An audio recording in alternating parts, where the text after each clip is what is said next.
طبعا كلنا امبارح شفنا مباراة منتخب مصر وزيمبابوي واللي انتهت بفوز منتخب مصر بهدفين مقابل هدف. المباراة اللي كان أداء منتخب مصر فيها مش أحسن حاجة، وكان عندنا تعليقات كبيرة جدا وبالذات على التغييرات اللي أجراها كابتن حسام حسن. لكن أنا في كلمتين من امبارح محشورين في زوري على المباراة دي، مشكلة كبيرة جدا محدش اتكلم عنها، وهي أصلا طريقة اللعب اللي المنتخب كان بيلعب بيها. مش بقى فكر كابتن حسام حسن كله ولا اللعيبة اللي كانت بتلعب في الملعب، لا، هي طريقة اللعب اللي المنتخب بيلعب بيها، وهي الطريقة اللي عاف عليها الزمن، وهي طريقة اللعب التموضعي اللي انت بتجيب الكرة من اليمين للشمال وتفضل تنقل على ما توصل للجول او يفضلك مساحة فتقدر تلعب فيها الكرة. على الجانب الاخر اغلب منتخبات العالم واغلب فرق العالم بتلعب اللعب الدايركت، اللعب المباشر، وهو الوصول الى المرمى باقل عدد من اللمسات. وزي ما شفنا اصلا كمان في منتخب زيمبابوي لما احرز فينا الهدف، الموضوع كان بلمستين 3 4 بالكتير قوي وصلوا لمرماك بكل سهوله. ده الشق الاول اللي انا كنت عاوز اتكلم فيه. اما الشق الثاني فهو المنتخب ككل، من اول المدير الفني للعيبه، وتعالى نتكلم عليه. اولا الكابتن حسام حسن، انت محتاج ان انت تهدى شويه، محتاج ان انت ما تنقلش التوتر بتاعك للاعيبتك، وده اللي كان واضح جدا في المباراه اللي فاتت. كمان محتاج ان انت تكون حاطط اكتر من سيناريو للمباراه الواحده، يعني لو جه فيا جون هعمل ايه، لو قدرت ان انا اتقدم باكتر من هدف هعمل ايه. وده اللي ما كانش واضح خالص في المباراه اللي فاتت، ان انت لما دخل فيك جون من زيمبابوي كان واضح جدا التوتر عليك، والتوتر ده كان اتنقل كمان للعيبه داخل الملعب، وده اللي اثر على ادائهم وخلاهم اكتر من مره اتعمل باص غلط، وده كان واضح جدا على اداء لعيبه المنتخب المصري. نمسك اللعيبه واحد واحد. محمد الشناوي في حراسه المرمى، شايف كفايه كده يا كابتن محمد بصراحه. لو ما حدش خد باله في المباراه فمحمد الشناوي لسه بيمارس هوايته المفضله، وهو انه بيصد الكره لجوه. جه علينا كورتين في اللقاء، واحده شالها ياسر ابراهيم ولستر ربنا ان الحكم يعني هو اكيد شافها والفار شافها، ولكن هي جت في ايده اللي كان ساند عليها، فالحكم ما حسبهاش ضربه جزاء. الكره الثانيه كانت من لاعب البديل بالنسبه لمنتخب زيمبابوي اللي نزل في الشوط الثاني ولعب الكره بشماله، الكره عدت من تحت ايد الشناوي ولفت كده لحد ما شالها الشناوي تاني.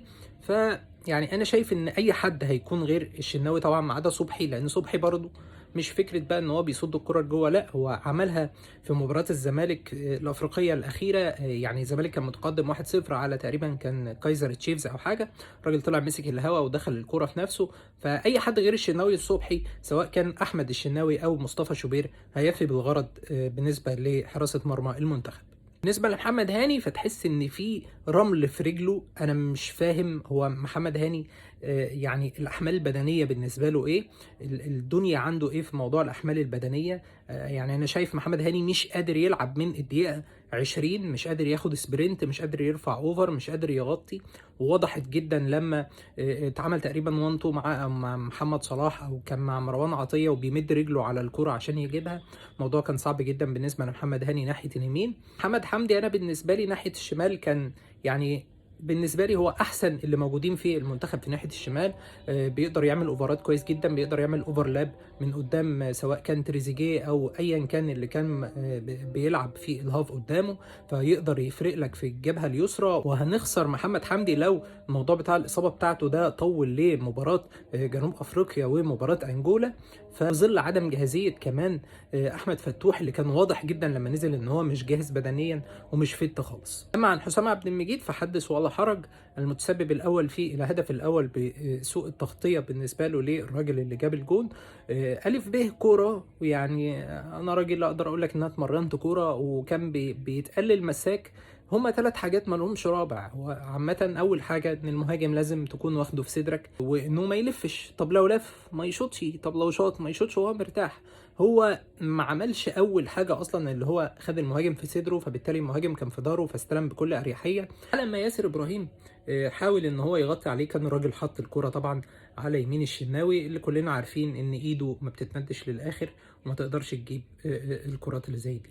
مع ياسر ابراهيم فما اقدرش اقول ان هو كان احسن حاجه او حتى كان اسوأ حاجه، ولكن يعيب البطء الشديد في نقل الكره. تقريبا الكره كانت ساعات بتبقى في رجله ويتباطأ في انه ينقلها منه لاي حد تاني، سواء كان نص الملعب او باكين الطرف. وكان في برضه كره اتقطعت منه، ولكن الحكم انقذه بيها بفاول كان ممكن تترد علينا بهجمه خطيره جدا او كمان بهدف على المنتخب المصري. نيجي في نص الملعب بالنسبة لمروان عطية وحمدي فتحي، فحمدي فتحي بالنسبة لي كان لغز، هو ما تحس ان هو ما كانش باين لحد ما خرج مروان عطية فبان. ولكن برضو الناس اللي كانت بتقول ان كابتن حسام حسن بدل امام عاشور، طب هو ليه ما بدلش واحد من الاثنين اللي في نص الملعب اللي ثابتين؟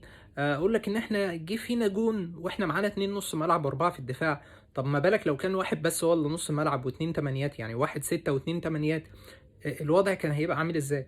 واعتقد برضو ان كابتن حسام كان عنده جزء من تقسيم المباراة، لانه مثلا قال لك انا هعدي الشوط الاول باتنين ديفندرات واشوف الدنيا فيها ايه، بعد كده في نص الشوط التاني ابدا اغير لو انا متاخر في النتيجه. وده بالفعل اللي حصل، لانه غير مروان عطيه ونزل زيزو ولعب بستة وتمانيتين. بالنسبه لتريزيجيه برضو كان شبح في المباراه، حتى اللي نزل عوضه كان ابراهيم عادل كان تحس ان هو واخد الدنيا بصدره شويه، محتاج يهدى اكتر من كده، محتاج يلعب ال1 2. في كرة كانت باينه جدا مرموش كان بيتعصب عليه جامد، اللي هو مش كل مره انت هتضم لجوه وتشوط، حاول ان انت تلعب مع زمايلك شويه. محمد صلاح برضو كان بيكمل سلسله الاشباح، ولكن الكواليتي بتاع محمد صلاح بيفرق في اخر المباراه، بيقدر يحرز هدف الفوز. اما عن مرموش فما تقدرش تاخد من مرموش في مركز المهاجم، اللي تقدر تاخده منه ما بيبقى تحت المهاجم، او كمان بالذات على ناحيه الشمال. تحت المهاجم تقدر تاخد منه تسديدات، تقدر تاخد منه انطلاقات في المساحات، تقدر كمان تاخد منه انطلاقات في المساحات في خلف المدافعين او خلف الباكات، وفي المنطقه كمان اللي هي الهاف سبيس اللي ما بين الباك والسيرد باك. لو بيلعب هاف شمال الموضوع هيفرق كتير جدا مع عمر مرموش. ولكن في الماتشين الجايين لو انت حاسس ان انت هتضغط امام جنوب افريقيا او امام انجولا، وانا بقول لك على ده من دلوقتي لان انا اتفرجت على مباراه انجولا وجنوب افريقيا، الفرقتين حرفيا كانوا بيدبوا في بعض، وجنوب افريقيا كسبت في اخر الدقايق. طبيعي ان انت ممكن تضغط، وممكن في مباراة من الاثنين دول او حتى في الاثنين ان انت تقدر تلعب بمرموش مهاجم، بحيث ان هو يقدر ينطلق في المساحات خلف المدافعين لما تكون الفرقة اللي قدامك ضغط اقوى. واعتقد كمان ان ده اللي هيحصل في ظل اصابة مصطفى محمد. بالنسبة لمصطفى محمد برضو اللي ما اتكلمناش عنه، الراجل نزل تقريبا غير شكل المنتخب، سدد تسديدتين، لو في تسديدة واحدة فيهم فيها توفيق كان احرز هدف، قدر ان هو يزحلق الكرة لمحمد صلاح اللي جاب منها الهدف الثاني. بصراحة شابوه لكل لعيبة منتخب مصر والله، حتى اللي كانوا مقصرين فيهم، انتوا قدرتوا تثبتوا شخصية للمنتخب المصري ان هو بيرجع في النتيجة ويقدر يعمل ريمونتادا بعد ما كان مغلوب واحد، يقدر ان هو يجيب اتنين، ودي حاجة ايجابية مش سلبية. ولكن في سلبيات كتير جدا لازم نشتغل عليها. بالتوفيق لمنتخب مصر ان شاء الله في المباريات الجاية. ان شاء الله كابتن حسام يتدارك الاخطاء اللي موجودة ويحاول ان هو يهدى شوية ويدرس الفرق اللي قدامه اكتر من كده، ويعمل اكتر من سيناريو للمباراة عشان ما يتفاجئش ويتوتر في المباراة. حتى لو حصل اسوأ السيناريوهات تكون انت عندك حل ليها او متوقعها من قبل ما تحصل، وتقدر ان انت تعدل التشكيلة على السيناريو ده. توفيق لمنتخب مصر في اللي جاي. سلام.